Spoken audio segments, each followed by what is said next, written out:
الرحمن الرحيم. باب يا أيها الذين آمنوا كتب عليكم القصاص في القتلى الحر بالحر والعبد بالعبد إلى قوله عذاب أليم. عوفي ترجع. وبسند المتصل منا إلى الإمام الآسد الحجة أمير المؤمنين في الحديث أبي عبد الله محمد بن إسماعيل البخاري رحمه الله متعنا بعلومه وفيوضه وبركاته آمين. وبه قال حدثنا الحميدي قال حدثنا سفيان قال حدثنا عمرو قال سمعت مجاهد قال سمعت ابن عباس يقول كان في بني إسرائيل القصاص ولم تكن في مديته. فقال الله لهذه الأمة كتب عليكم القصاص في القتلى الحر بالحر والعبد بالعبد والأنثى بالأنثى فمن أوفي له من أخيه شيء فالأخ أن يقبل الدية بالعمد فاتباع بمعروف وأداء إليه بإحسان يتبع بمعروف ويؤدي بإحسان ذلك تخفيف من ربكم ورحمة مما كتب على من كان قبلكم فمن اعتدى بعد ذلك فله عذاب أليم قتل بعد قبول الدية.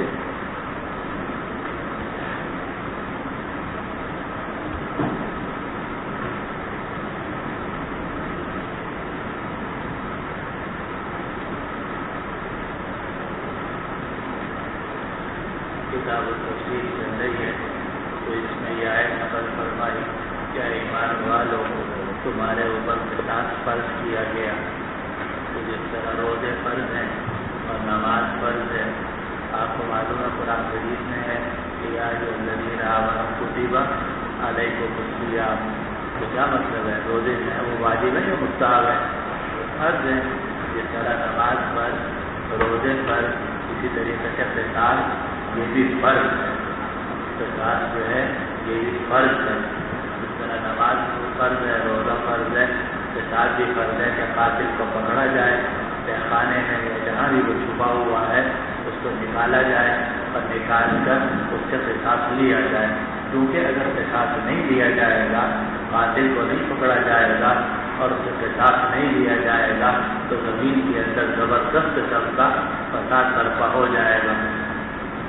کیونکہ جب آپ قاتل کو نہیں پکڑیں گے تو مقتول کے ورثاء جو ہیں وہ قاتل کے رشتے داروں کو تلاش کریں گے. پھر چاچے کو اور مامے کو اور جناب پھپھا کو اور خالو کو قتل کریں گے. ایک کے بجائے 3 اور 4 کا قتل ہوگا. اور پھر وہ لوگ جو ہے وہ اس قبیلے کے افراد کو تلاش کریں گے اور پھر بے گناہ جو ہیں ان کا خون جو ہے وہ قبائلی علاقوں میں اور سڑکوں کے اوپر بہے گا. قبائلی علاقوں کے اندر قبیلے جو ہیں وہ یہ حرکتیں کرتے ہیں اور دور جاہلیت میں کرتے تھے.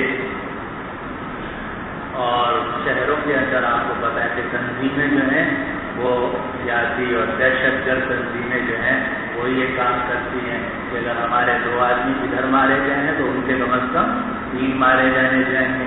کہ ادھر کے 3 مارے گئے ہیں تو ادھر کے پھر 5 مارے جانے جائیں گے. اور یہ سلسلہ مسلسل جاری رہتا ہے. تو یہ سلسلہ جاری تھا دور جاہلیت میں. چنانچہ آپ کو پتہ ہے کہ ایک آدمی قتل ہوتا تھا تو پھر جنگ جو ہے وہ شروع ہو جاتی تھی اور 120 سال تک جاری رہتی تھی. جیسا کہ خود مدینہ منورہ کے اندر اوس اور خزرج کی لڑائی جو ہے وہ 120 سال سے چلی آ رہی تھی. تو اس سب کو ختم کرنے کے لیے ضروری ہے کہ قاتل کو پکڑا جائے. اسی لیے قاتل کو پناہ دینا اس کو قصاص سے بچانے کی کوشش کرنا یہ ناجائز ہے گناہ کبیرہ ہے حرام ہے. اور قصاص کا لینا یہ فرض ہے. جو آدمی صاحب اقتدار ہے مثلا عدالت ہے جس کے ہاں مقدمہ ہے اس کے لیے تو فرض عین ہے. اور اگر کوئی آدمی جو ہے وہ صاحب اقتدار نہیں ہے تو معاشرے کے اوپر نظام قصاص کو نافذ کرنا یہ فرض کفایہ ہے. تو جس طرح نماز پر روزہ پر اسی طریقے سے قصاص جو ہے وہ بھی فرض ہے. اور آج کل آپ دیکھ رہے ہیں کہ جو سڑکوں پہ خون بہہ رہا ہے اور قبائلی علاقوں کے اندر جو خون بہتا ہے اس کی وجہ یہی ہے کہ اس قصاص کی فرضیت پر عمل نہیں ہو رہا. اس لیے اللہ سبحانہ و تعالیٰ نے فرمایا کہ اے ایمان والو تمہارے اوپر قصاص فرض کیا گیا. فی القتلى مقتولین الحر بالحر والعبد بالعبد والانثى بالانثى. آگے بڑھنا فمن عفی له من اخیہ شیء. البتہ اگر کسی کے لیے اس کے بھائی کی طرف سے کوئی چیز معاف کر دی گئی ہو یعنی قصاص معاف کر دیا گیا اور مقتول کے ورثاء دیت کے لینے کے اوپر خوشی سے راضی ہو گئے فاتباع بالمعروف تو مقتول کے ورثاء کو چاہیے کہ وہ قاتل کے پیچھا کریں معروف طریقے سے، یعنی مطالبہ کریں اچھے طریقے سے، وَأَدَاءٌ إِلَيْهِ بِإِحْسَانٍ، اور قاتل کو چاہیے کہ وہ مقتول کے ورثاء کو دیت ادا کرے اَدَاءٌ عَلَيْهِ بِإِحْسَانٍ، اچھے طریقے سے۔ لیکن اگر کسی نے دیت لے لی اور دل میں یہ ہے کہ فی الحال تو دیت لے لو، صلح کر لو، لیکن بعد میں جب موقع ملے گا تو پھر ماروں گا، جیسے کہ آپ لوگ یا آپ کے علاقے میں یہ کام ہوتا ہے، تو اس کے بارے میں قرآن نے فرمایا کہ ذالک تخفیف من ربکم ورحمۃ فمن اعتدی بعد ذلک، لیکن دیت کے لینے کے بعد اگر کسی نے حد سے تجاوز کیا فلہ عذاب علیم، تو اس کے لیے عذاب علیم۔ اور آگے عجیب جملہ فرمایا وَلَكُمْ فِي الْقِصَاصِ حَیَاتٌ، تمہارے لیے اس قصاص کے اندر زندگی، اور سب قصاص کے اندر قتل کیا جاتا ہے، قصاص میں زندہ کیا جاتا ہے، زندہ چھوڑا جاتا ہے۔ قصاص جو ہے اس میں تو قتل کیا جاتا ہے، ایک تو ویسے مقتول قتل ہو گیا تھا، اب قاتل کو بھی پکڑ کے قتل کیا جاتا ہے، لیکن اللہ سبحانہ و تعالیٰ نے عجیب و غریب تعبیر اختیار فرمائی اور یہ فرمایا کہ تمہارے لیے قصاص کے اندر زندگی ہے، لیکن یہ بات مطلب بیوقوفوں کے لیے نہیں۔ وَلَكُمْ فِي الْقِصَاصِ حَیَاتٌ یَا أُولِي الْأَلْبَابِ، اے عقل والو لَعَلَّكُمْ تَتَّقُونَ، شاید کہ تم کچھ متقی بن جاؤ۔ اس لیے اسلامی معاشرے کی یہ ذمہ داری ہے اور قبائلی علاقے والوں کی یہ ذمہ داری ہے اور دہشت گرد تنظیموں کی اور تنظیموں کی یہ ذمہ داری ہے کہ وہ قاتل کو پکڑیں اور قاتل کو عدالتی نظام کے تحت، یہ بھی قید احترازی والے تھا، عدالتی نظام کے تحت اس کو سزا دلوائیں تاکہ باقی معاشرہ جو ہے وہ سڑکوں، باقی معاشرے کا خون سڑکوں کے اوپر نہ بہہ سکے۔ اس کو قرآن مجید میں فرمایا۔ اور دور جاہلیت میں یہ مقول ایک اور انداز سے مشہور تھا، وہ کہتے تھے القتل انفع للقتل، قتل جو ہے وہ قتل کو زیادہ ختم کرنے والا ہے، لیکن قرآن نے آ کر اس کو نئے انداز سے تعبیر کیا اور اس پر بڑا کلام کیا ہے بڑے بڑے بلاغاء نے، کہ قرآن نے اس کو نئی تعبیر دی کہ وَلَكُمْ فِي الْقِصَاصِ حیات، تمہارے لیے قصاص کے اندر زندگی۔ اس لیے مقاتل کو پناہ دینا یہ ناجائز ہے اور اس کو عدالت سے ثبت کرنا اور اس سے قصاص لینا یہ معاشرے کے ذمہ فرض کفایہ ہے، اور جو حضرات اس پر قادر ہوں ان کے لیے فرض ہیں۔ وبه قال حدثنا محمد بن عبد الله الأنصاري قال حدثنا حميد أن أنس رضي الله تعالى عنه وعنهم حدثهم عن النبي صلى الله عليه وسلم قال كتاب الله القصاص، اللہ کی کتاب قصاص ہے۔ کتاب کہتے ہیں لکھی ہوئی چیز کو، یعنی اللہ تعالیٰ نے لکھ دیا ہے قصاص کو، یا دوسرے الفاظ میں اللہ تعالیٰ نے فرض کر دیا ہے قصاص کو۔ کتب علیکم کو کیا مطلب؟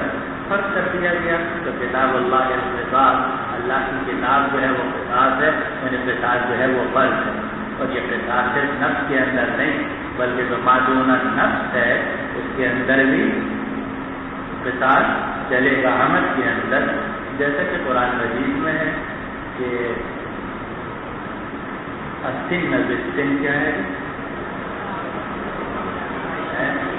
وكتبنا عليهم فيها أن النفس بالنفس والعين بالعين والأنف بالأنف والأذن بالأذن والسن بالسن والجروح قصاص۔ تو کسی نے دانت توڑا تو اس کا بھی دانت توڑو، آنکھ نکالی اس کی بھی آنکھ نکالو، قصاص لو تاکہ معاشرے کے اندر امن پائے۔ آج کل لوگوں نے اس کو چھوڑ رکھا ہے بالکل جی، اور اب کرتے ہیں کہ جب وہ قاتل نہیں پکڑا جاتا تو ماموں کو قتل کر دیتے ہیں، چاچے کو قتل کر دیتے ہیں، یا اس کی تنظیم کی کسی آدمی کو بے گناہ کو قتل کر دیتے ہیں، سب حرام ہے بہت جی۔ وبه قال حدثني عبد الله بن منير سمع عبد الله بن بكر السهمي قال حدثنا حميد عن انس رضي الله تعالى عنه وعنهم ان ربيع عمته كسرت ثنية جارية وطلبوا اليها العفو فابوا، فعرضوا العرش فابوا، فاتوا رسول الله صلى الله عليه وسلم وأبوا إلا القتاس فأمر رسول الله صلى الله عليه وسلم بالقتاس فقال أنس بن نضر يا رسول الله أتكسر ثنية الربيع؟ لا والذي بعثك بالحق لا تكسر ثنيتها. فقال رسول الله صلى الله عليه وسلم يا أنس كتاب الله القتاس. فرضي القوم فعفوا. فقال رسول الله صلى الله عليه وسلم إن من عباد الله لو أقسم الله إلى بابا. حضرت انس رضی اللہ عنہ کی پھوپھی تھی ربیع، ان کی ایک عورت سے لڑائی ہو گئی تو ربیع نے جو پھوپھی ہیں انس ابن مالک کی، انہوں نے جاریہ کا تنیہ توڑ دیا. پتہ نہیں تنایا اولیاء ہوگا یا تنایا سفلا ہوگا، جو بھی ہوگا بہرحال وہ تنیہ توڑ دیا. اب انہوں نے فطلبوا الیہ العفو، اب طلبوا کی ضمیر راجع ہے ربیع کے گھر والوں کی طرف کہ گھر والوں نے اس بچی سے جاریہ سے معافی کا مطالبہ کیا کہ بھائی تم ہماری اس جانیہ کو مارنے والی کو معاف کر دو. ابو، انہوں نے انکار کر دیا کہ نہیں ہم تو معاف نہیں کریں گے. فعرض العرض ارشا، تو انہوں نے تاوان پیش کیا کہ ایسا کرو کہ جو دانت ٹوٹا ہے اس کے عوض میں ہم سے دیت لے لو. اور آپ کو پتہ ہے کہ یہ دانت کے عوض میں کتنے؟ تو اب رسول اللہ صلی اللہ علیہ وسلم کی خدمت میں آئے تو ابو الا القصاص، اور انکار کیا مگر قصاص سے، کہا کہ یہ ہم تو ہر حال میں قصاص لیں گے. تو رسول اللہ صلی اللہ علیہ وسلم نے قصاص کا حکم دیا، کیونکہ کتب علیکم القصاص، قصاص تو فرض ہے، چاہے وہ حضرت انس رضی اللہ عنہ کی پھوپھی ہوں یا کوئی ہو. جب دانت توڑا تو بچی کو یہ حق حاصل ہوگا کہ وہ بھی اس پھوپھی کا دانت توڑے. آپ نے حکم دے دیا کہ قصاص لو. انس ابن نضر ایک صحابی تھے رضی اللہ عنہ، انہوں نے عرض کیا کہ یا رسول اللہ، اور لکھا ہے آپ کے بین السطور میں کہ یہ انس ابن مالک کے چچا تھے. عرض کیا کہ یا رسول اللہ کیا ربیع کا تنیہ توڑا جائے گا؟ نہیں، قسم ہے اس ذات کی جس نے آپ کو حق کے ساتھ بھیجا ہے، اس کا دانت نہیں توڑا جائے گا.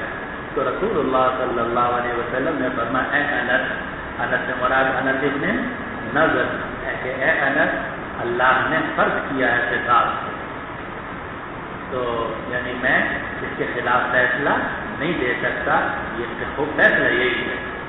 فرضی القوم، لیکن یہ نیک آدمی تھے، انہوں نے قسم کھا لی تھی، تو اللہ سبحانہ و تعالیٰ نے ان کی برکت سے ان کے قسم کو پورا کر دیا. اور فرضی القوم فعفوا، اور قوم کے لوگ راضی ہو گئے. قوم کے مراد کون؟ اس بچی کے اولیاء، اس لڑکی کے اولیاء وہ راضی ہو گئے اور وہ انہوں نے معاف کر دیا. تو رسول اللہ صلی اللہ علیہ وسلم نے فرمایا کہ اللہ کے بندوں میں سے بعض بندے ایسے ہوتے ہیں کہ وہ اگر اللہ پر قسم کھا لیں لا برہ، تو اللہ تعالیٰ ان کے قسم کو پورا کر دیتا ہے. اور اسی سے معلوم ہوا کہ بعض اوقات کلام موحش ہوتا ہے اور دیکھنے میں وہ شریعت کے خلاف معلوم ہوتا ہے، لیکن اس میں تعویل کی جاتی ہے. اب دیکھو حضور فرما رہے ہیں کہ اس کا دانت توڑا جائے، اور نظر کہتے ہیں اللہ کی قسم نہیں توڑا جائے. اب دیکھو بظاہر دیکھنے کے اندر براہ راست مقابلہ ہو رہا ہے حضور صلی اللہ علیہ وسلم کے حکم مبارک کا، لیکن ان کا مقصد یہ نہیں تھا. دیکھنے میں کلام موحش تھا، لیکن مقصد ان کا یہ نہیں تھا. مقصد یہ تھا کہ مجھے اللہ پر بھروسہ ہے، اللہ سبحانہ و تعالیٰ پر، کہ اللہ تعالیٰ ان کا دل بدل دیں گے اور وہ قصاص کے بجائے معافی کے اوپر راضی ہو جائیں. چنانچہ ایسا ہی ہوا. جب ایسا ہو گیا تو حضور صلی اللہ علیہ وسلم اللہ کے بعد نیک بندے ایسے ہوتے ہیں کہ وہ اگر قسم کھا کے کچھ کہہ دیں لا برہ، تو اللہ تعالیٰ ان کے قسم کو پورا فرما دیں. چلو باب قولی یا ایھا الذین آمنوا کتب علیکم الصیام کما کتب علی الذین من قبلکم لعلکم تتقون. تو جس طرح کتب علیکم القصاص میں قصاص فرض تھا، اسی طریقے سے کتب علیکم الصیام کے اندر روزے فرض ہے مولوی صاحب. اس میں آپ کو کوئی اشکال نہیں ہے، لیکن پہلے میں شاید اشکال تھا یا نہیں، اللہ ہی کو معلوم. وبه قال حدثنا مسدد قال حدثنا يحيى عن عبيد الله قال اخبرني نافع عن ابن عمر رضي الله تعالى عنه وعنهم قال كان عاشوراء يصوم اهل الجاهليه فلما نزل رمضان قال من شاء صامه ومن شاء لم يصم. وبه قال حدثنا عبيد الله بن محمد قال حدثنا ابن عيينة عن الزهري عن عروة عن عائشة رضي الله تعالى عنها وعنه قالت كان عاشوراء يصام قبل رمضان فلما نزل رمضان قال من شاء صام ومن شاء افطر.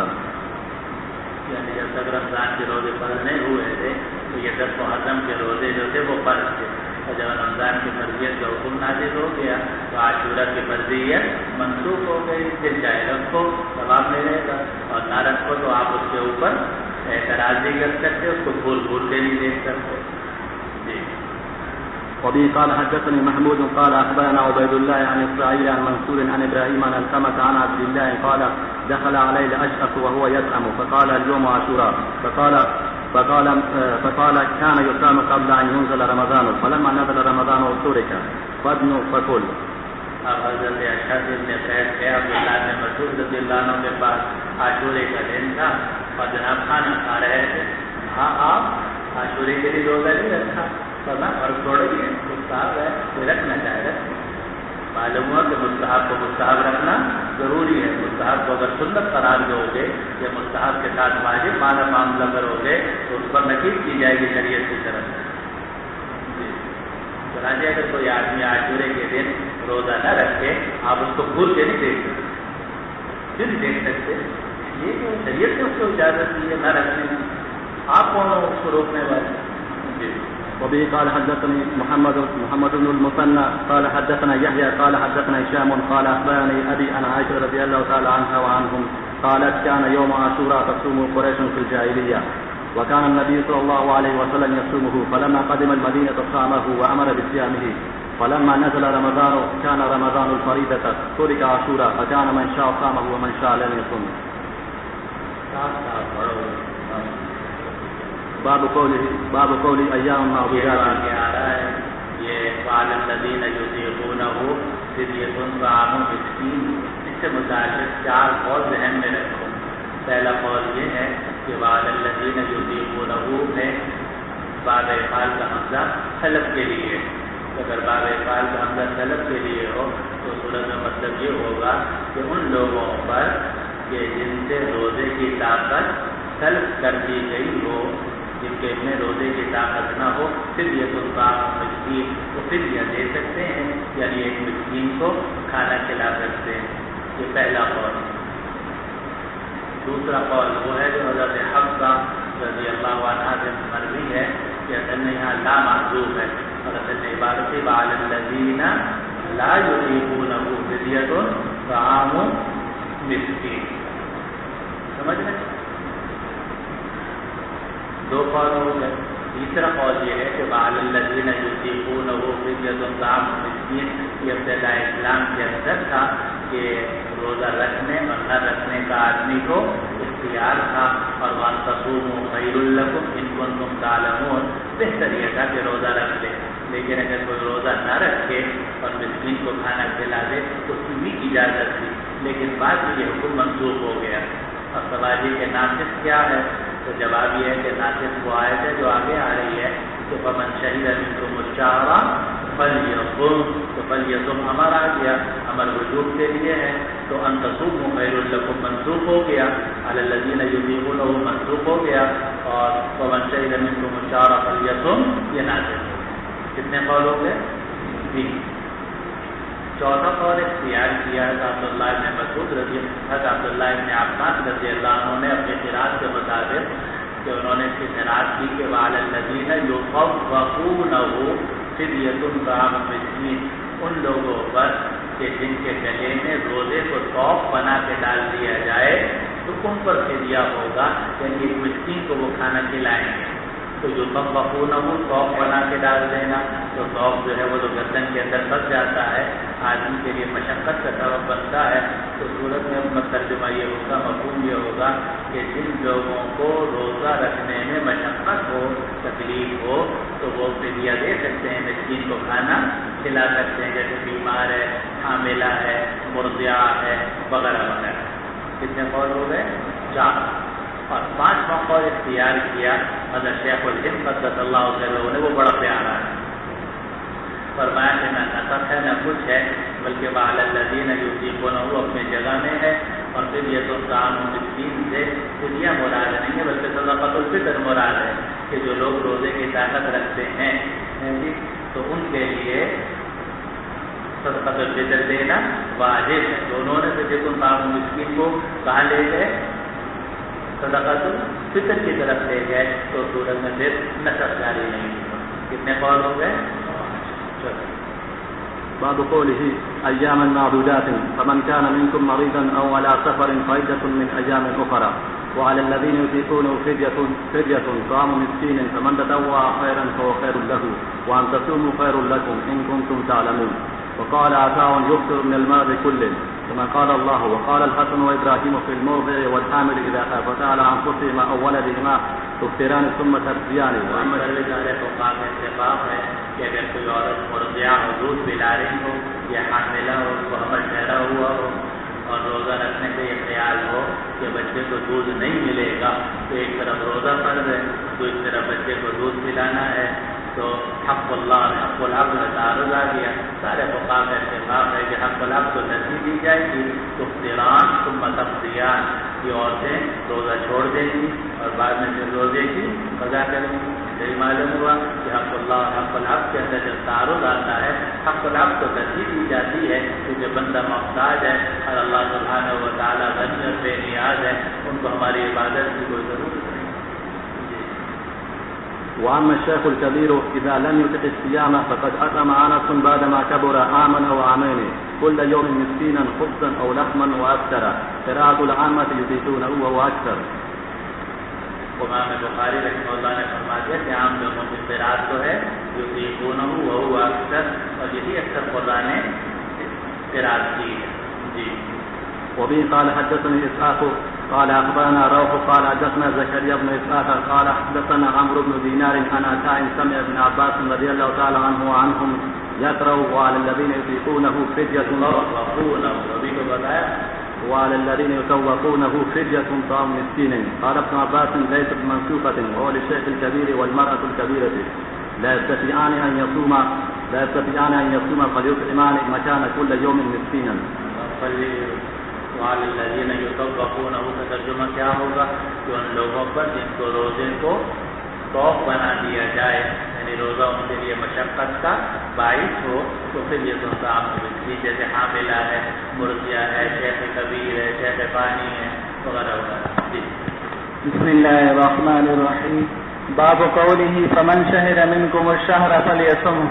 وبالسند المتصل منا إلى الإمام البخاري رحمه الله ومتعنا بعلومه وفيوته وبركاته آمين.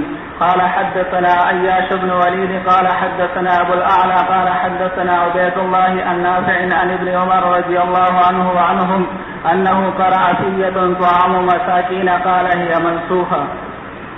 وبه قال حدثنا قتيبة قال حدثنا بكر بن مضر عن عمرو بن الحارث عن بكير بن عبد الله عن يزيد مولى سلمة بن الأكوع عن سلمة رضي الله عنه وعنهم قال لما نزلت وعلى الذين يطيقونه فدية طعام مسكين كان من أراد أن يفطر ويفتدي حتى نزلت الآية التي بعدها فنسختها.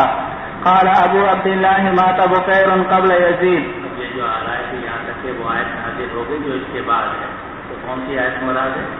ومن شهد منكم الشهر فليصم. وبه قال حدثنا أبو معمر قال حدثنا عبد الوارث قال حدثنا حميد قال حدثنا مجاهد عن ابن عباس رضي الله عنه وعنهم أنه كان يقرأ على الذين يطوقونه فدية طعام مسكين يقول على الذين يحملونه قال هو الشيخ الكبير الذي لا يطيق الصوم أمر أن يطعم كل يوم مسكينا. قال ومن تطوع خيرا يقول ومن زاد وأطعم أكثر من مسكين فهو خير. باب قوله أحل لكم ليلة الصيام الرفث إلى نسائكم هن لباس لكم وأنتم لباس لهن. علم الله أنكم كنتم تختانون أنفسكم فتاب عليكم وعفى عنكم فالآن باشروهن وابتغوا ما كتب الله لكم. وبه قال حدثنا عبيد الله عن إسرائيل عن أبي إسحاق عن البراء رضي الله عنه وعنهم قال وحدثني أحمد بن عثمان قال حدثنا شريح بن مسلمة قال حدثني إبراهيم بن يوسف عن أبيه عن أبي إسحاق قال سمعت البراء رضي الله عنه وعنهم قال لما نزل صوم رمضان كانوا لا يقربون النساء رمضان كله وكان رجال يقولون أنفسهم فأنزل الله علم الله أنكم كنتم تختانون أنفسكم فتاب عليكم وعفى عنكم الآية. سارے مسائل گزرے ہوئے ہیں. تمہارے فاروق رضی اللہ عنہ کا قصہ بھی آپ نے پڑھ لیا ہوگا کہ گھر واپس آئے تو بیوی کے پاس جانے کے ارادے تھے. انہوں نے کہا میں تو سو گئی تھی, میں تو نہیں سویا تھا. آخری جی باب قوله وكلوا واشربوا حتى يتبين لكم الخيط الأبيض من الخيط الأسود من الفجر ثم أتموا الصيام إلى الليل ولا تباشروهن وأنتم عاكفون في المساجد إلى قوله يتقون العاكف المقيم. وبه قال حدثنا موسى بن إسماعيل قال حدثنا أبو عوانة عن حسين عن الشعبي عن عدي قال أخذ عدي إقالا أبيض وإقالا أسود حتى كان بعض الليل نزل فلم يستبينا فلما أصبح قال يا رسول الله جعلت تحت وسادتي قال إن وسادتك إذا لعريض إن كان الخيط الأبيض والأسود تحت وسادتك. وبه قال حدثنا بہت بڑا ہے کہ رات بھر اس کے نیچے آ گئے. جی وبه قال حدثنا قتيبة بن سعيد قال حدثنا جرير عن مطرف عن الشعبي عن عدي بن حاتم قال قلت يا رسول الله ما الخيط الأبيض من الخيط الأسود أهما الخيطان قال إنك لعريض القفا أن أبصرت الخيطين أن أبصرت الخيطين ثم قال لا بل هو سواد الليل وبياض النهار. وبه قال قاری طیب صاحب رحمہ اللہ نے مجھے خود سنا ہے. قاری صاحب حضرت اللہ سے روزے فرمایا یہ جو عدی بن حاتم تھے یہ حاتم تائی کے بیٹے تھے اور قبیلہ بنو سعید کے سردار کے بیٹے تھے. تو لوگ یہ سمجھتے ہیں کہ شاید عدی بن حاتم بیچارے بھولے بھالے تھے, اس لیے ان کو یہ پتہ نہیں چل سکا کہ حتیٰ یتبین لکم الخیط الابیض من الخیط الاسود من الفجر کا کیا مطلب ہے, اور انہوں نے 2 دھاگے لے لیے علاقے لیے. ورنہ یہ بات نہیں, وہ بھولے بھالے نہیں تھے اور وہ بڑے سردار کے بیٹے تھے, بڑے ذہین تھے, لیکن اصل میں یہ محاورہ ان کے اندر نہیں. یہ جو محاورہ تھا, یہ قرآن نے جو محاورہ نقل کیا یہ قریش کے اندر تو تھا, لیکن بنو طیب کے اندر یہ محاورہ نہیں. پھر حضرت قاری طیب صاحب رحمۃ اللہ علیہ نے وہ قصہ سنایا. فرمایا کہ ایک مجلس کے اندر علامہ انور شاہ کشمیری رحمۃ اللہ علیہ بیٹھے ہوئے تھے اور دیوبند کی مجلس تھی. علامہ انور شاہ کشمیر رحمۃ اللہ علیہ کشمیر کے رہنے والے تھے اور دیوبند آئے تو وہاں ان کی شادی ہو گئی. تو علامہ انور شاہ کشمیری رحمۃ اللہ علیہ نے دیوبند میں بیٹھے ہوئے فرمایا کہ بھائی اب تو ہمیں بھی اردو بہت اچھی آ گئی ہے. تو انہوں نے کہا نہیں حضرت ابھی آپ کو نہیں آئی, حضرت ابھی آپ کو نہیں آئی. تو کہا بھی کیسے نہیں آئی؟ اچھا یہ بتائیے کہ یہ جو محاورہ ہے کہ کریلا اور نیم چڑھا, اس کا کیا مطلب ہے؟ تو حضرت علامہ انور شاہ کشمیری رحمۃ اللہ علیہ فرمایا کریلا نیم چڑھا تو مطلب ایک تو کریلا ویسے کڑوا تھا اور پھر نیم چڑھا, آدھا چڑھا یعنی آدھا کچا اور آدھا پکا اور زیادہ خراب ہو گیا. تو ماسر رکھنے لگے اور کہنے لگے کہ حضرت یہ مطلب نہیں ہے, بلکہ اس کا مطلب یہ ہے کہ کریلا ایسی کڑوا ہوتا ہے کہ نیم کے درخت کے اوپر جب اس کی بیل چڑھی تو اس کی وجہ سے اس کی کڑواہٹ جو ہے وہ کریلے کے اندر اور منتقل ہو گئی. ایک تو ویسے کریلا کڑوا تھا, اوپر تو نیم کے درخت پہ چڑھنے کی وجہ سے اور زیادہ کڑوا ہو گیا. اب دیکھو علامہ انور شاہ کشمیری رحمۃ اللہ علیہ تو بھولے بھالے تھے مولوی صاحب, آپ یہ نہیں کہہ سکتے کہ بھولے بھالے, وہ تو زبردست قسم کے محقق تھے, لیکن محاورے کا پتہ نہیں تھا. ہو سکتا ہے کہ آدمی بڑا ہو مگر محاورے کا ان کو پتہ. اسی طرح حضرت قاری طیب صاحب رحمۃ اللہ علیہ نے یہ بھی فرمایا کہ ان سے یا کسی اور سے وہیں دیوبند میں پوچھا کہ یہ بتائیے کہ بغلے جھانکنے کا کیا مطلب ہے؟ تو کہنے کے بغل جھانکنے کا مطلب یہ ادھر دیکھ لیا ادھر دیکھ لیا, یہ بغل جھانک لیا. اب یہ انہوں نے اس کا لفظی ترجمہ کر دیا. حالانکہ اردو محاورے میں بغلے جھانکنے کا مطلب یہ نہیں ہوتا کہ آدمی بغل ادھر دائیں بغل کو دیکھے اور پھر بائیں بغل کو دیکھے, بلکہ بغلیں ڈھانکنے کا مطلب یہ ہوتا ہے کہ جواب بننا پڑا. جب جواب بننا پڑا تو آدمی منہ نیچے کر لیتا ہے, کبھی ادھر دیکھتا ہے کبھی ادھر دیکھتا ہے.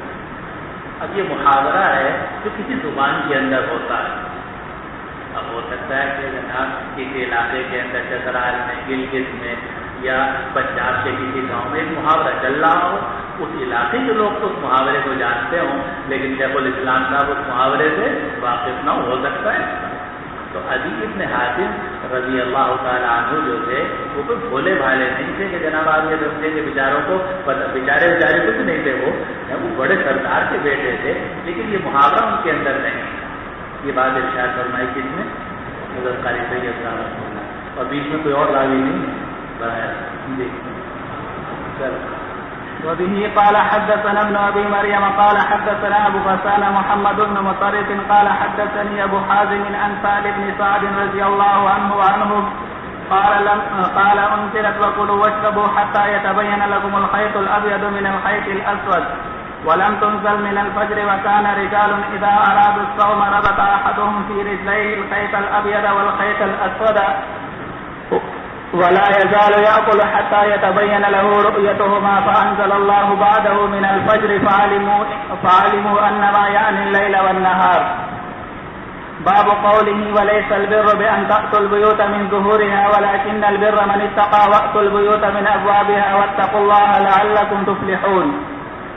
وبه قال حدثنا عبيد الله بن موسى عن إسرائيل عن أبي إسحاق عن البراء رضي الله عنه وعنهم قال كانوا إذا أحرموا في الجاهلية أتوا البيت من ظهره فأنزل الله وليس البر بأن تأتوا البيوت من ظهورها ولكن البر من اتقى وأتوا البيوت من أبوابها.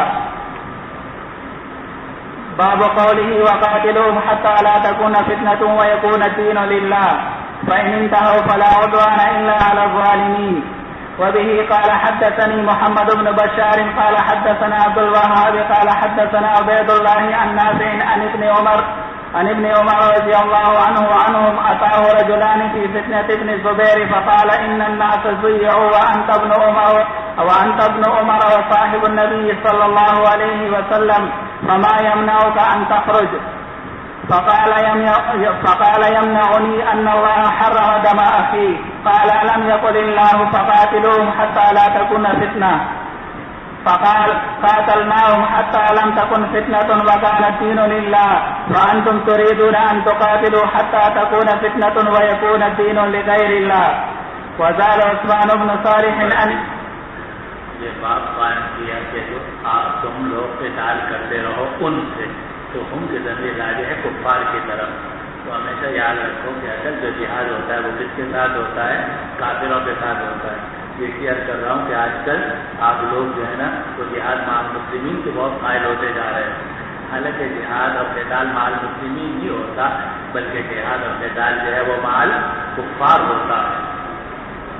اور آپ لوگوں کو بھی زیادہ غصہ مسلمانوں پہ زیادہ آتا ہے اور کافروں پر کم آتا ہے. حالانکہ حقیقت میں ایسا نہیں ہے. آدمی کو کافروں کے اوپر اور شیطان کے اوپر غصہ زیادہ آنا چاہیے. اور مومنین کے بارے میں بالمؤمنین رؤوف رحیم اذلۃ علی المؤمنین اعزۃ علی الکافرین یجاہدون فی سبیل اللہ. آج تو سب گڑبڑ ہو رہی ہے مولوی صاحب. تو یہی قصہ پیش آیا عبداللہ ابن عمر رضی اللہ عنہ کے زمانے میں. وہ کیا قصہ پیش آیا سننے کا ہے. عبداللہ ابن عمر کے رضی اللہ عنہ کے پاس دو آدمی آئے اور یہ واقعہ ہے حضرت عبداللہ ابن زبیر کے فتنے کے زمانے میں. یعنی جب حجاج نے عبداللہ ابن زبیر کو شہید کر دیا اور عبداللہ ابن زبیر رضی اللہ عنہ کی لاش جو تھی وہ 3 دن تک سولی پر لٹکی رہی. اور ان کی جو والدہ تھی حضرت اسماء بنت ابی بکر رضی اللہ عنہا عائشہ کی بہن وہ وہاں سے گزری اور فرمایا کہ گائے سوار کے ابھی سواری سے اترنے کا وقت نہیں آیا. یہ حال گزرا تو لوگ عبداللہ ابن عمر کے پاس آ رہے تھے اور کہہ رہے تھے کہ ہم آپ کے ہاتھ پر بیعت کرتے ہیں, آپ نہیں کرتے. کیونکہ وہ دیکھ چکے تھے کہ عمر فاروق جو تھے انہوں نے زبردست قسم کی اسلامی حکومت قائم فرمائی تھی اور جناب مسلمانوں کو بڑا بہت زبردست فائدہ پہنچا تھا. تو سارے لوگ جو تھے وہ عبداللہ ابن عمر رضی اللہ عنہ کے پیچھے تھے کہ آپ قیادت کیجیے, ہم آپ کے پیچھے پیچھے. اور عبداللہ ابن عمر جانتے تھے کہ قیادت تو میں کر لوں گا اور میں کھڑا بھی ہو جاؤں گا، لیکن میرا پہلا جو ٹکراؤ ہوگا وہ کس سے ہوگا؟ مسلمانوں سے، اور مسلمانوں کا سڑکوں پہ خون بہے گا۔ اور عبداللہ ابن عمر رضی اللہ عنہ کو یہ بات پسند نہیں تھی کہ قتال مسلمانوں سے شروع کیا جائے اور مسلمانوں کا خون جو ہے وہ سڑکوں پر بہا جائے۔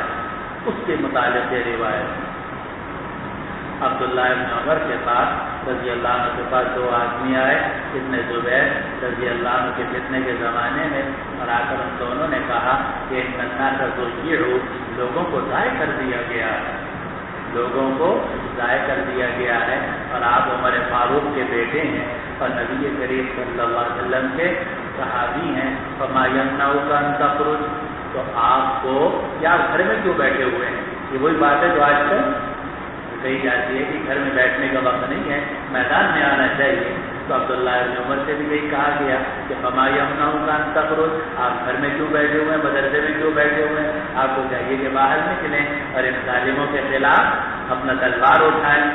تو فما یمنعک ان تخرج، کون سی چیز ہے جو آپ کو روک رہی ہے نکلنے سے؟ آپ کو نکلنا چاہیے۔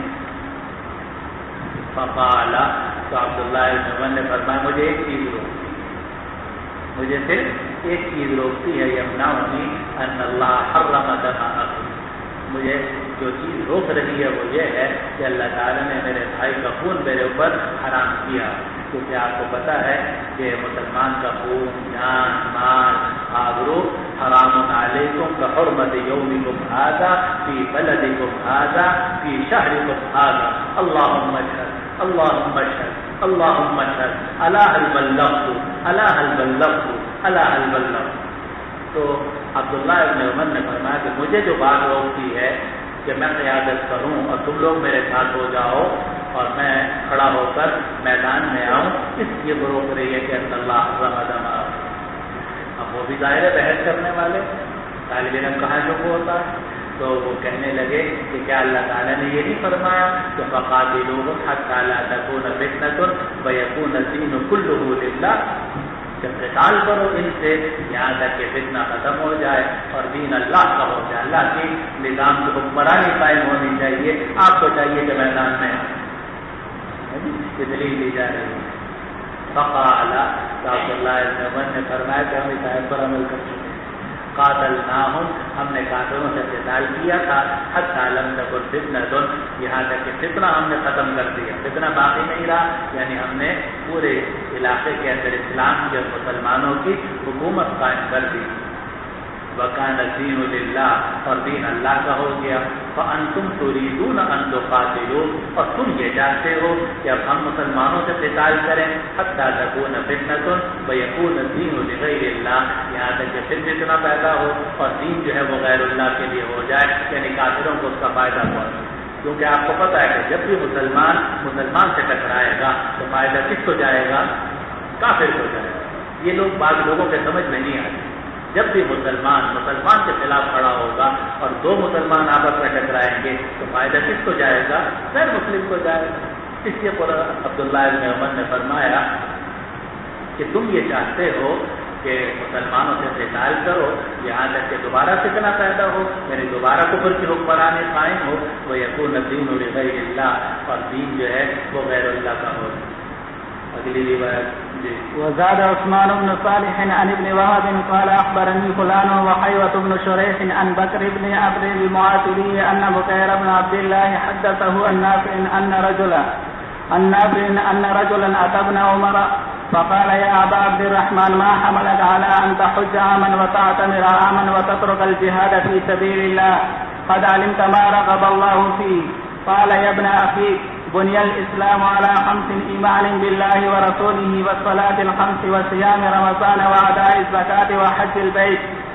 قال يا أبا عبد الرحمن ألا تسمع ما ذكر الله في كتابه وإن طائفتان من المؤمنين اقتتلوا فأصلحوا بينهما إلى أمر الله وقاتلوهم حتى لا تكون فتنة. قال فعلنا على عهد رسول الله صلى الله عليه وسلم وكان الإسلام قليلا فكان الرجل يفتن في دينه إما قتلوه وإما يعذبوه حتى كثر الإسلام فلم تكن فتنة. قال فما قولك في علي وعثمان؟ قال أما عثمان فكان الله عفا عنه. وأما أنتم فكرهتم أن يعفو عنه وأما علي فابن عم رسول الله صلى الله عليه وسلم وختنه وأشار بيده فقال هذا بيته حيث ترون. یہ دوسری روایت ہے، صرف بھی اس سے ملتا جلتا واقعہ ہے، اور اس میں امام بخاری رحمۃ اللہ علیہ نے کمال دیکھو کیا کیا ہے، وہ یہ کہ انہوں نے اپنے استاد سے نقل کیا عثمان ابن صالح سے، عثمان ابن صالح نقل کے ابن وہب سے، اور ابن وہب نے یہ کہا کہ مجھے دو آدمیوں نے یہ حدیث سنائی ہے، ایک عبداللہ ابن لہیعہ نے اور دوسرا حیوہ ابن شریح نے. اب یہ عبداللہ ابن لہیعہ جو تھے یہ ضعیف، عبداللہ ابن لہیعہ جو ہیں یہ محدثین کے ہاں ضعیف ہیں. اب امام بخاری رحمۃ اللہ علیہ بڑے ذلیل آدمی ہیں، غیر معمولی ذلیل آدمی، جب ایسی تو نہیں امام بنتا ہے، امام ہوتا ہے. اب اگر یہ کہہ دیتے کہ اخبارانہ عبداللہ ابن لہیعہ وحیوۃ ابن شریح، تو نتیجہ یہ ہوتا کہ عبداللہ ابن لہیعہ جو ہیں وہ بخاری کے روات میں شامل ہو جاتے، اور لوگ کہتے کہ یہ بھی امام بخاری کے راوی ہیں، اور امام بخاری رحمۃ اللہ علیہ نے ان کی روایت کی تصدیق کی. اور اگر ان کا نام اڑا دیتے اور صرف حیوہ ابن شریح کا رکھتے تو یہ خیانت ہوتی، کہ استاد نے تو نام لیا تھا دو کا، اور جو شاگرد ہے وہ اپنی مرضی سے ایک کو بیچ میں سے حذف کر کے دوسری کو نقل کر رہا ہے. تو علم کے اندر یہ خیانت نہیں چلتی مولوی. آپ لوگ کیا چلتی ہو لیکن علم کی دنیا میں خیانت نہیں چلتی کہ اپنے مرضی سے آپ سند کو کچھ حصہ حذف کر کے اپنی مرضی کا حصہ ذکر کرتے ہیں، تو یہ چلتی نہیں. تو امام بخاری رحمۃ اللہ علیہ نے کمال ذہانت کے ساتھ یہ کیا کہ ان کا نام نہیں لیا عبداللہ ابن لہیعہ کا، بلکہ فلان کہہ دیا کہ ایک اور صاحب بھی تھے ان کا بھی استاد نے نام لیا تھا، لیکن میں ان کا نام اس لیے ذکر نہیں کرنا چاہتا کہ اگر میں ذکر کروں گا تو وہ میرے راوی بن جائیں گے، اور میں بخاری کے راویوں میں ان کا نام شامل نہیں کرنا چاہتا کیونکہ وہ میرے معیار پہ نہیں. تو فرمایا کہ ابن وہب نے فرمایا کہ مجھے فلاں آدمی نے اور حیوہ ابن شریح نے یہ روایت بیان کی بکر ابن عمرو معافری سے علاقے ہی کے ایک آدمی عبداللہ ابن عمر کے پاس آیا اور کہا کہ ہے وہ عبد الرحمن آپ کو کس چیز نے اس بات پر ابھارا کہ آپ ایک سال حج کرتے ہیں دوسرے سال عمرہ کرتے ہیں اور آپ نے جہاد فی سبیل اللہ کو چھوڑ دیا. جب یہ فتنے کا زمانہ ہوا اور مسلمانوں میں زبردست قسم کی لڑائیاں ہو رہی تھیں تو عبداللہ ابن عمر بہت سارے صحابہ وہ تھے جو ان فتنوں سے علیحدہ رہے، انہوں نے اپنا عبادت میں چلے گئے. تو لوگوں نے کہا کہ آپ کسی زمانے میں بڑے مجاہد تھے، اب آپ کو کیا ہو گیا؟ آپ نے جہاد چھوڑ دیا، ایک سال عمرہ کرتے ہیں دوسرے سال حج کرتے ہیں، اور جہاد فی سبیل اللہ کو آپ نے چھوڑ دیا ہے. وَتَتْرُكَ الْجِهَادَ فِي سَبِيلِ اللَّهِ، اور آپ نے چھوڑ دیا ہے جہاد فی سبیل اللہ کو. قَدْ عَلِمْتَ مَا رَغَبَ اللَّهُ فِيهِ، اور آپ کو معلوم ہے کہ اللہ تعالیٰ نے جہاد کی کتنی رغبت دلائی ہے، کیونکہ ایک رات کی جو پہرے داری ہے اس کا ثواب 70 سال کی عبادت کے برابر ہے، جیسے کہ آپ حضرات بیان فرماتے ہیں.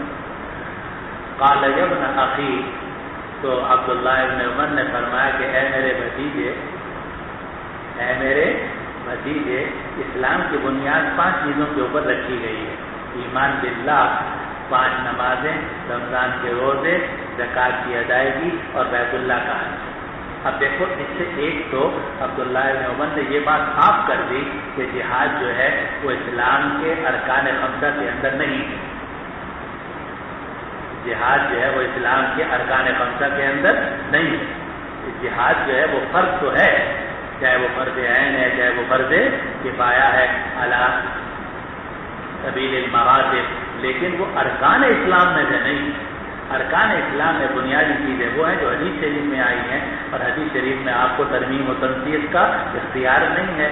وہ ہے کہ ایمان باللہ اور نماز، روزہ، زکوٰۃ اور حج، یہ 5 چیزیں اسلام کے بنیادی ارکان میں سے ہیں. تو ایک تو یہ بات صاف تھی. اس پر اس آدمی نے کہا کہ یا ابا عبد الرحمن، چلو تو آپ کی بات تو سمجھ میں آ گئی کہ جہاد ارکان 5 میں سے نہیں ہے، لیکن آپ سنتے نہیں کہ اللہ سبحانہ و تعالی نے اپنی کتاب کے اندر جہاد کا کتنا ذکر کیا ہے. ایک جگہ میں فرمایا کہ وَإِن طَائِفَتَانِ مِنَ الْمُؤْمِنِينَ اقْتَتَلُوا فَأَصْلِحُوا بَيْنَهُمَا وَإِن بَغَتْ إِحْدَاهُمَا عَلَى الْأُخْرَى فَقَاتِلُوا الَّتِي تَبْغِي تو جو باغی ہے اس کے خلاف قتال کرو حتی تفیء الی امر اللہ، یہاں تک کہ وہ باغیہ جو ہے وہ اللہ کے حکم کی طرف واپس لوٹ آئے۔ اور قرآن نے یہ فرمایا کہ وقاتلوہم حتی لا تکون فتنۃ، کہ قتال کرو ان لوگوں سے یہاں تک کہ فتنہ ختم ہو جائے۔ تو یہ آپ حج اور عمرہ چھوڑیے، کہنے والے کا مقصد یہ کہ جو 1 سال آپ حج اور 1 سال عمرہ کرتے ہیں اس کو چھوڑیے اور اپنے پرانے جہاد کی طرف لوٹ آئیے۔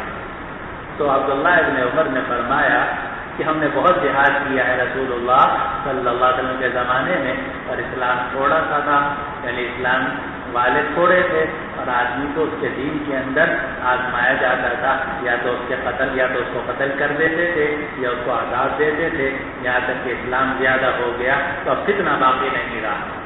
اور جب حاصل وہی ہے کہ وہ جو ہم نے قتال کیا وہ کافروں کے خلاف کیا، اور تم جو ہم سے قتال کروانا چاہتے ہو وہ مسلمانوں کے خلاف کروانا چاہتے ہو، تو ہم اس میں شریک نہیں ہونا چاہتے، تم کرنا چاہو تو کر لو، تمہاری مرضی، لیکن ہم اس میں شریک نہیں ہونا چاہتے۔ اب وہ آدمی جو تھا اس نے پوچھا چاہا کہ علی کے بارے میں، عثمان غنی کے بارے میں کیا کہتے ہیں، کیونکہ آپ کو پتہ ہے کہ اس زمانے میں کچھ لوگ اگر عثمان غنی کی پارٹی میں تھے تو وہ حضرت علی رضی اللہ عنہ کی شان میں گستاخی کرتے تھے، اور جو لوگ حضرت علی رضی اللہ عنہ کی شان کے حامی تھے وہ عثمان غنی اور حضرت معاویہ رضی اللہ عنہ اجمعین کی شان میں گستاخی کرتے تھے۔ تو اس شخص نے یہ کہا کہ آپ علی اور عثمان کے بارے میں کیا کہتے ہیں؟ تو عبداللہ ابن عمر نے فرمایا کہ عثمان غنی جو تھے اللہ تعالیٰ نے تو ان کو معاف کر دیا، لیکن تم جو ہے معاف کرنے کے لیے تیار نہیں۔ اشارہ کیا کہ غزوہ احد کے اندر ٹھیک ہے وہ میدان جنگ سے بھاگ گئے تھے، لیکن خود قرآن نے فرمایا کہ وَلَقَدْ عَفَا اللَّهُ عَنْهُمْ، اللہ نے ان کو معاف کر دیا۔ تو اللہ تعالیٰ نے کتاب اللہ میں تو ان کو معاف کر دیا، لیکن تم معاف کرنے کے لیے ان کو تیار نہیں۔ اور فرمایا کہ اما علی، اور باقی جو علی کے بارے میں پوچھتے ہو تو علی جو ہیں وہ رسول اللہ صلی اللہ علیہ وسلم کے چچا بھائی ہیں، وختنوہ، ان کے داماد ہیں، واشار بیدہ، پھر ہاتھ سے اشارہ کر کے فرمایا ھذا بیت حیث تروا، کہ دیکھو یہ ان کا گھر ہے جو تم دیکھ رہے ہو، کہ حضور صلی اللہ علیہ وسلم کے حجرے کے ساتھ ان کا حجرہ ملا ہوا تھا۔ حضرت فاطمہ اور حضرت علی رضی اللہ عنہما کا جو گھر تھا وہ حضرت حضور صلی اللہ علیہ وسلم کے حجرہ عائشہ کے بالکل ساتھ تھا۔ تو کہا یہ تو ان کا گھر ہے، تو حضرت علی اور عثمان غنی کی تو یہ شان ہے، تو تم مجھ سے علی اور عثمان کے بارے میں پوچھنا چاہتے ہو؟ یہ ہے صحیح طریقہ جو سلف صالحین نے اختیار فرمایا۔ چلو، اسی لیے جہاد اور قتال اصل میں ہوتا ہے کس کے خلاف؟ کفار کے۔ جی بسم الله الرحمن الرحيم باب قوله وانفقوا في سبيل الله ولا تلقوا بأيديكم إلى التهلكة واحسنوا إن الله يحب المحسنين التهلكة والهلاك واحد وبالسند المتصل منا إلى الإمام البخاري ومتعنا بعلومه وفيوضه آمين قال حدثنا إسحاق قال أخبرنا النضر قال حدثنا شعبة عن سليمان قال سمعت أبا وائل عن حذيفة رضي الله تعالى عنه وعنهم وانفقوا في سبيل الله ولا تلقوا بأيديكم إلى التهلكة قال نزلت في النفقة۔ اب یہ روایت امام بخاری رحمۃ اللہ علیہ نے یہاں مختصر ذکر کی ہے، لیکن اس کا پس منظر آپ نے پڑھا ہوگا کہ حضرت ابو ایوب انصاری رضی اللہ عنہ جہاد کے لیے تشریف لے گئے استنبول کی طرف، قسطنطنیہ کی طرف، تو وہاں حملہ کرنے لگے۔ حملہ کس پر؟ کافروں پر۔ حملہ کافر خود کش نہیں بلکہ دشمن کش۔ تو جب دشمن کش حملہ کرنے لگے تو وہ دشمن کش حملہ ایسا تھا کہ جس میں اپنی جان جانے کا تقریباً یقین تھا۔ دشمن کش حملہ ایسا تھا کہ جس میں اپنی جان جانے کا تقریباً یقین تھا۔ تو بعض لوگوں نے اس موقع پر یہ آیت پڑھی ابو ایوب انصاری رضی اللہ عنہ کے سامنے کہ قرآن مجید میں آتا ہے کہ وَلَا تُلْقُوا بِأَيْدِيكُمْ إِلَى التَّهْلُكَةِ، اپنے ہاتھ ہلاکت میں مت ڈالو، یعنی اپنے آپ کو ہلاک مت کرو۔ تو حضرت ابو ایوب انصاری رضی اللہ عنہ نے فرمایا کہ اس کی آیت جو ہے یہ ہمارے بارے میں نازل ہوئی تھی اور ہم اس کو زیادہ جانتے ہیں۔ اور قصہ یہ ہوا کہ انصار نے بہت جہاد کیا، پھر جب فتح مکہ ہو گئی تو انصار نے یہ سوچا کہ ہم نے حضور صلی اللہ علیہ وسلم کی بہت نصرت کی ہے اور بہت جہاد کیا ہے، اور اپنے زمینوں کی دیکھ بھال ہم نے کم کی ہے، تو اب ایسا کرتے ہیں کہ ہم جہاد تو بہت ہو گیا الحمدللہ اور فتح مکہ بھی ہو گئی، اب ہم ذرا اپنی زمینوں کی طرف متوجہ ہوتے ہیں تاکہ اپنی آمدنی وغیرہ اور زمینوں کے معاملات کو زیادہ دیکھیں۔ تو آیت نازل ہو گئی کہ انفقوا فی سبیل اللہ، اللہ کے راستے میں خرچ کرتے رہو، ولا تلقوا بایدیکم الی التہلکہ، اور ہلاکت میں اپنے ہاتھ مت ڈالو۔ کیا مطلب؟ اگر جہاد چھوڑ دو گے، جہاد مال کفار، اگر جہاد مال کفار چھوڑ دو گے اور گھر بیٹھ جاؤ گے تو تم ہلاک ہو جاؤ گے، یہ مطلب ہے ولا تلقوا بایدیکم الی التہلکہ۔ لیکن اگر دشمن پر حملہ کیا جائے اور اس میں آدمی کے شہید ہونے کا ڈر ہو، وہ لا تلقوا بایدیکم الی التہلکہ میں داخل نہیں۔ اس لیے ابو ایوب انصاری رضی اللہ عنہ نے فرمایا کہ نزلت فی النفقہ، یہ آیت نازل ہوئی ہے نفقہ کے بارے میں، خرچوں کے بارے میں، کہ ہم جو خرچے تھے اور مال و دولت تھا اس کی طرف ہم جھکنے لگے۔ آیت نازل ہو گئی کہ نہیں، جہاد مت چھوڑو بلکہ جہاد میں لگے رہو، الجہاد ماض الی یوم القیامہ۔ جی باب قوله فمن كان منكم مريضا او به اذى من راسه وبه قال حدثنا آدم قال حدثنا شعبة عن عبد الرحمن بن الأصبهاني قال سمعت عبد الله بن معقل قال صعدت إلى كعب بن عجرة في هذا المسجد يعني مسجد الكوفة فسألته عن فدية من صيام فقال حملت إلى النبي صلى الله عليه وسلم والقمر يتناثر على وجهي فقال ما كنت أرى أن الجهد بلغ بك هذا ما تجد شاة قلت لا قال صم 3 أيام وأطعم 6 مساكين لكل مسكين نصف صاع من طعام واحلق رأسك فنزلت هي خاصة وهي لكم عامة. باب قوله فمن تمتع بالعمرة إلى الحج وبه قال حدثنا مسدد قال حدثنا يحيى عن عمران عن أبي بكر قال حدثنا أبو رجاء عن عمران بن حسين قال أنزلت آية المتعة في كتاب الله. آية المتعة متعة کی آیت نازل ہوئی، کیا مطلب انزلت آیت المتعة؟ کیوں مولانا انزلت آیت المتعة سے کیا مراد ہے؟ ہاں جی ہاں جی، اگلے مولانا، اس سے اگلے مولانا، جلدی بتاؤ۔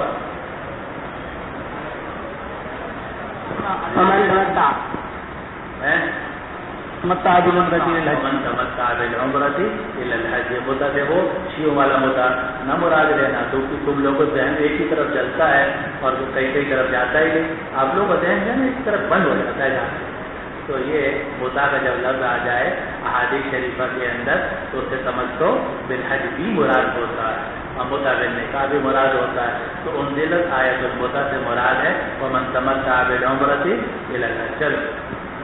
ففعلناها مع رسول الله صلى الله عليه وسلم ولم ينزل قرآن يحرمه ولم ينهى عنها حتى مات قال رجل برأيه ما شاء. قال رجل برأيه ما شاء، رجل سے کون مراد ہے؟ رجل سے کون مراد ہے؟ حضرت عثمان عثمان غنی اور عمر فاروق رضی اللہ عنہ۔ باب قوله ليس عليكم جناح ان تبتغوا فضلا من ربكم وبه قال حدثني محمد قال اخبرني ابن عيينة عن عمرو عن ابن عباس قال كانت عكاظ ومجنة وذو المجاز اسواق الجاهلية فتأسموا ان يتجروا في المواسم فنزلت ليس عليكم جناح ان تبتغوا فضلا من ربكم فيما مواسم الحج۔ اگر اصل مقصود عبادت ہے اور تجارت ضمن ہو جائے اس کی اجازت، لیکن اگر اصل مقصود ہی تجارت ہے وہ نہ جائے۔ ایک آدمی عمرے پر جا رہا ہے اور یہ سوچ رہا ہے کہ میں عمرے پر جا رہا ہوں، چلو خرچہ بھی نکل آئے گا، فلاں چیز لے جاؤں، تو اس میں کوئی حرج نہیں۔ لیکن علیکم جناح ان تبتغوا فضلا من ربکم، یا تبلیغ میں جا رہے ہو یا جہاد میں جا رہے ہو یا کراچی پڑھنے کے لیے آ رہے ہو تو سوچا چلو وہی فلاں چیز بھی لے جائیں، خرچہ نکل آئے گا، اس میں کوئی حرج نہیں، کیونکہ یہ ضمن ہے۔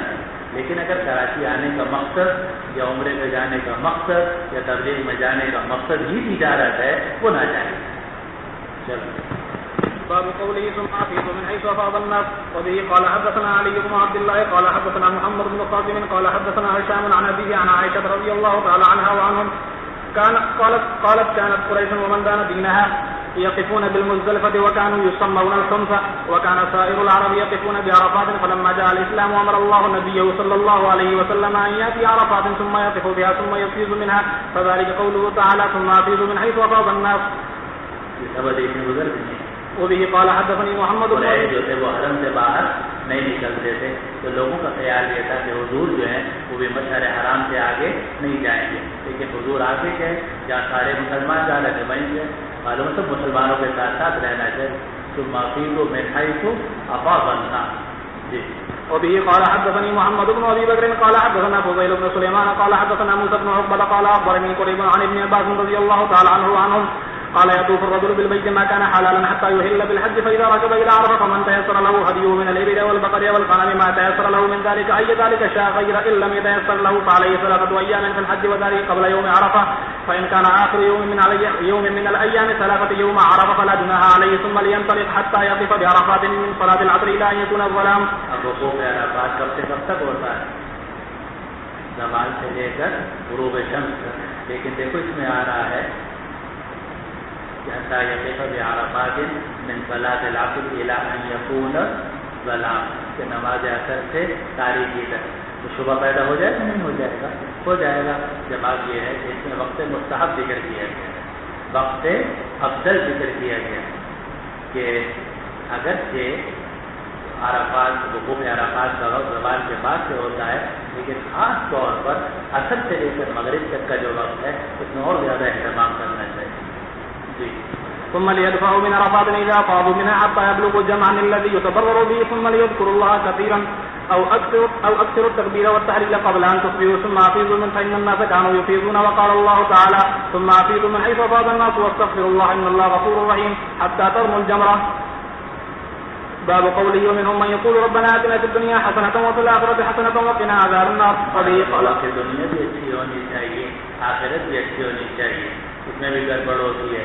بعض لوگ کہتے ہیں صرف دنیا اچھی ہونی چاہیے، دنیا دار. اور بعض نیک لوگ یہ کہنے لگتے ہیں بس آخرت اچھی ہونی چاہیے، دنیا تباہ ہوتی ہے تو ہو جائے. لیکن یہ طریقہ صحیح نہیں ہے، سنت کے خلاف. صحیح طریقہ یہ ہے کہ آدمی کی آخرت مقصود ہونی چاہیے اور وہ ٹھیک کرنی چاہیے، لیکن دنیا کو بھی حد امکان خراب نہیں کرنا چاہیے. تو اس لیے اللہ تعالیٰ نے دعا سکھائی کہ اے پروردگار ہمیں دنیا میں بھی اچھائی عطا فرما اور آخرت میں بھی اچھائی عطا فرما. دنیا بھی اچھی ہونی چاہیے، آخرت بھی اچھی ہونی چاہیے. وبه قال حدثنا ابو معمر قال حدثنا عبد الوارث عن عبد العزيز عن انس رضي الله تعالى عنه وعنهم قال كان النبي صلى الله عليه وسلم يقول اللهم ربنا آتنا في الدنيا حسنة وفي الآخرة حسنة وقنا عذاب النار. اور اس سے ایک مسئلہ معلوم ہوا کہ دیکھو اس میں آ رہا ہے كان انس رضی اللہ عنہ قال كان النبي صلى الله عليه وسلم يقول اللهم ربنا، اور اس میں تو اللهم ربنا ہے لیکن بعض روایتوں میں ربنا بھی نہیں. تو اس سے مسئلہ نکل آیا کہ اگر جو ہدیہ معصورہ ہیں ان کے اندر ترمیم کی جائے دعا کے اعتبار سے اس کی اجازت. ویسے وہ مطلب اگر آیت میں آپ کے ایک لفظ میں بھی اضافہ یا ترمیم کریں گے تو ظاہر ہے تو کفر تک بات پہنچا دے گی، تعریف تک بات پہنچا دے گی. لیکن اگر دعا ہے اور وہ دعا میں آپ اضافہ کر دیں تو اس کی اجازت ہے. جیسے اللہم ربنا قرآن مجید میں تو صرف ربنا ہے، لیکن حضور صلی اللہ علیہ وسلم نے اس سے پہلے کیا بڑھا دیا؟ اللہم. معلوم ہوا کہ دعا من حیث دعا میں اضافہ اور ترمیم کی گنجائش ہے. اسی لیے وہ دعائیں جو مفرد الفاظ کے ساتھ مفرد صیغے کے ساتھ وارد ہوں اگر جمع کے ساتھ اس کو پڑھ لیا جائے تو حرام ہوگا یا جائز ہوگا؟ جائز ہوگا. اگر رب زدنی علما آپ کہتے ہیں کہ ربنا زدنا علما تو اس میں حیث الدعا اس کی اجازت ہے. باب قوله وهو رد الخصام وقال عطاء النصل والحيوان. وبه قال حدثنا قبيصة قال حدثنا سفيان عن ابن جريج عن ابن ابي مليكة عن عائشة رضي الله تعالى عنها وعنهم ترفعه قال ابغض الرجال الى الله الالد الخصام. الرجال الى الله الالد الخصام. لوگوں میں سب سے زیادہ ناپسندیدہ اللہ کو وہ شخص ہے جو جھگڑا کرنے والا، بہت زیادہ جھگڑا کرنے والا. خصم کہتے ہیں جھگڑا کرنے والے اور الگ کہتے ہیں بہت زیادہ جھگڑا کرنے کو. اسی لیے جو علماء صحیح معنی میں علماء تھے اور ہیں وہ جھگڑا نہیں کرتے، حق بات بتا دیتے، مانتے ہو مانو، نہیں مانتے تم جانو اور تمہاری خبر جانے. لیکن جھگڑا کرنا، پیچھے پڑ جانا اور جناب جھگڑا کرنا اس کی شریعت نے ممانعت کی ہے. تو قرآن کریم نے بھی اس کی مذمت بیان کی کہ بہو الد الخصام، اور حضور صلی اللہ علیہ وسلم نے بھی اس کی مذمت بیان کی کہ ابغض الرجال الی اللہ الالگ الخصم، لوگوں میں سب سے زیادہ ناپسندیدہ وہ ہے کہ جو بہت زیادہ جھگڑا کرنے والا ہو. اور اسی لیے امام مالک رحمۃ اللہ علیہ کا مقولہ مشہور ہے کہ دین پہنچاؤ لیکن جھگڑا مت کرو. مانتے ہیں مانے، نہیں مانتے تو اللہ سبحانہ و تعالیٰ خود دیکھنے والا ہے. تو آدمی کے لیے تبلیغ ہے پہنچائے، لیکن لست علیہم بمسیطر، لیکن جھگڑا جو ہے وہ نہیں کرنا چاہیے. قرآن نے بھی منع کیا، حدیث نے بھی اس سے منع کیا. جی. وقال عبد الله حدثنا سفيان قال حدثني ابن جريج عن ابن ابي مليكة عن عائشة رضي الله تعالى عنها وعنهم عن النبي صلى الله عليه وسلم. جزاك الله.